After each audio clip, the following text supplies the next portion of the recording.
কাননে কুসুম কলি সকলে ফুটিল, ওই কবিতাটা কিন্তু আমার লেখা।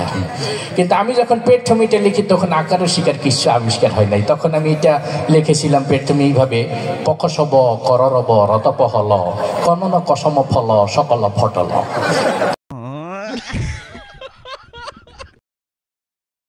পাখি সব করে রব রাতি পোহাইল, কাননে কুসুম কলি সকলে ফুটিল, ওই কবিতাটা কিন্তু আমার লেখা। কিন্তু আমি যখন পেট্থমিটা লিখি তখন আকার ও শিকার কিছু আবিষ্কার হয় নাই। তখন আমি এটা লিখেছিলাম পেট্থমি এইভাবে: পকসব কররব রতপহল কনন কসম ফল সকল ফটল। তারপরে কিছুদিন পরে যে ভাষাবিদরা আকার আবিষ্কার করলো, আমার কবিতা হয়ে গেল পাখা সাবা কারারাবা রাতা পাহালা কানানা কাসামা ফালা সাকালা ফাটালা। তার কিছুদিন পরে যে রস্যিকার আবিষ্কার হইল, আমার কবিতা হয়ে গেল পিকিসিবি কিরিরিবি রীতি পিহিলি কিনিনি কিসিনি ফিলি সিকিলি ফিটিলি। তার কিছুদিন পরে যে রস্যকার আবিষ্কার হইল, আমার কবিতা হয়ে গেল পুকুসুবু কুরুরুবু ঋতুপুহুলু কুনুনু কুসুমু ফুলু সুকুলু ফুটুলু। তারপরে একার আবিষ্কার হইল, আমার কবিতা হয়ে গেল পেকে সেবে কেড়ে রেবে রেতে পেহেলে কেনে কেসেমে ফেলে সেকেলে ফেটেলে। তারপরে ওকার আবিষ্কার হইল, আমার কবিতা হয়ে গেল পোকসবু কররবু রতপহল কোননো কসম ফল সকল ফটল। তারপরে যখন ঔকার আবিষ্কার হইল, আমার কবিতা হয়ে গেল পৌ খৌ সৌ বৌ কৌ রৌ রৌ বৌ রৌ তৌ পৌ হৌ লৌ কৌ নৌ নৌ কৌ সৌ মৌ ফৌ লৌ সৌ কৌ লৌ। সবকিছু যখন আবিষ্কার কমপ্লিট হয়ে গেল, আমার কবিতাটাও কমপ্লিট হয়ে গেল। পাখি সব করে রব রাতি পোহাইল, কাননে কুসুম কলি সকলে ফুটিল।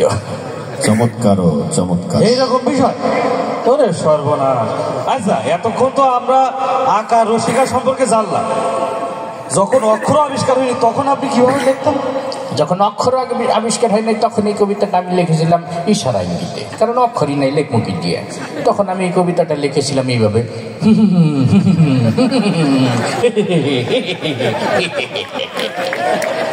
এইভাবে লিখতেন। আপনার এই কবিতা যদি বাংলাদেশের মিডিয়া ও রাজনৈতিক জগতের তারকারা আবৃত্তি করত, তাহলে তারা কিভাবে আবৃত্তি করত? তোমরা তো সুস্থ সংস্কৃতির চর্চা করতে আসো, আমার কবিতা তো সব জগতের মানুষই আবৃত্তি করে। তো একদিন ভাবলাম যে একটু অপসংস্কৃতির জগৎটা ঘুরে আসি, দেখি ওরা আমার কবিতা কিভাবে আবৃত্তি করে। তা আমি একদিন এফডিসির গেট দিয়ে ভিতরে হান দিলাম। হান দিয়ে দেখি পেট্থমে ডিপ জল খারাই রয়েছে। তো ওকে যেয়ে বললাম যে তুমি একটু আমার কবিতাটা আবৃত্তি করো। ও আমার কবিতাটা আবৃত্তি করলে এইভাবে: পাখি সব কর্তাছে রব বোঝো নাই ব্যাপারটা, কাননে কুসুম কলি সব ঠান্ডে মান্ডে কলো জয়ে গেছে গা।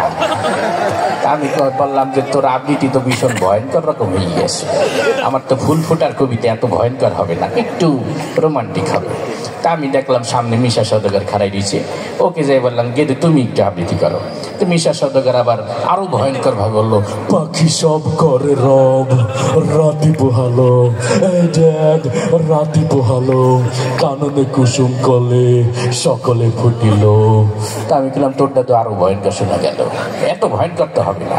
তা আমি দেখলাম আমার এক দেশি খাড়াই দিয়েছে কাবিলা, ওকে যাই বললাম যে গেদে তুমি একটু আবৃত্তি করো। ও আবার আমাদের আঞ্চলিক ভাষায় আবৃত্তি করলে: পাখি সব ভর্তি আছে রব রাত পোহাই গেছে স্যাট করে দিয়ে, আর কাননে কুসুম কলি সব ফুটি গেছে ফ্যাট করে দিয়ে।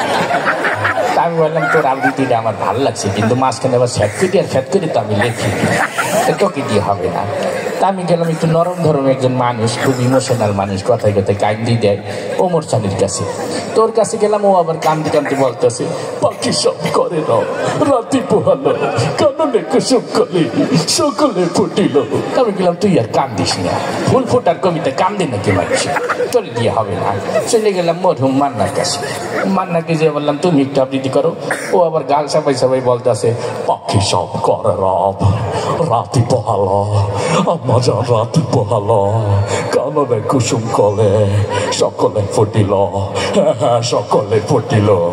তা আমি গেলাম তোর আবৃত্তিটা মোটামুটি ঠিক ছিল, কিন্তু মাঝখানে আবার আম্মা জানাইলো কবিতা, আমি তো আম্মা জান লেখি নেই। পরে রুবেলের কাছে গেলাম, কথায় কথায় খালি মারামারি করে। ওর কাছে গেছি, ও তো সইতে বিতে পাখি সব করে রব রাতি পোহালো কাননে কুসুম কলে সকলে ফুটিল। ও একটু টিস করে একটা ঘুষি মেরে দিচ্ছে। আমি কইছি ও বাবা বাবা, আমার কবিতার ভিতর তো দিয়ে অ্যাকশন শুরু করে দিচ্ছে। তা আমি চলে গেলাম যে না, এই চলচ্চিত্র জগতে এটা কেউ পারফেক্ট না, আমি একটু রাজনৈতিক অঙ্গন থেকে ঘুরে আসি। রাজনৈতিক অঙ্গনে যাই, এই প্রথমে দেখা আমার কাকুর সাথে, সবাই যাকে কাকু কাকু বলে ডাকে। কাকুকে বললাম যে কাকু আপনি একটু আবৃত্তি করেন তো। কাকু কবিতাটা আবৃত্তি করলে এইভাবে, পাখি সব করে রং রাতি পোহালো, এ নিয়ে রাজনীতি করার কিছু নেই। কাননে কুসুম কলি সকলেই ফুটিল, ফুল ফুটুক আর না ফুটুক পদ্মা সেতু কিন্তু হয়ে গেল। সুন্দর ফুল ফুটার একটা কবিতার ভিতরে পদ্মা সেতু হামদাই দিলেন কেন? আপনাকে দিয়ে হবে না, আমি একটু আপনার বিরোধী দলে থেকে ঘুরে আসি। তো বিরোধী দলের যিনি ম্যাডাম আছেন, মুরব্বী হয়ে গেছে, ম্যাডামকে যাই বললাম যে ম্যাডাম আপনি একটু আবৃত্তি করেন তো। ম্যাডাম সুন্দর করে আস্তে আস্তে আবৃত্তি করলো, বিসমিল্লাহির রহমানির রহিম। প্রিয় চৌগাছাবাসী, আপনারা জানেন পাখি সব করে রব, রাতি পোহালো ইনশাল্লাহ কাননে কুসুম কলি সকলেই ফুটিবে, না ফুটিলে ঈদের পরে তীব্র আন্দোলন হবে ইনশাল্লাহ। শুরু করে দিলেন, এটা আন্দোলনের কবিতা, কিন্তু ফুল ফুটার কবিতা।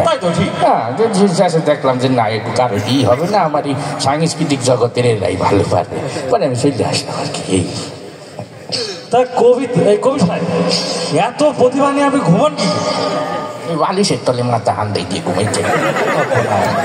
আসলে আপনি যে আমাদের এক টিভিতে আইছেন, তা খুব ভালো হয়েছে, আপনাকে অনেক ধন্যবাদ। আপনাদেরকেও অনেক ধন্যবাদ। আপনাদের অনুষ্ঠানে আসতে পেরে আমি অনেক আনন্দিত, নিজেকে অনেক গর্ববতী গর্বিত মনে করে আসছি। দেখে তো সেটাই মনে আছে, গর্ভবতী। তা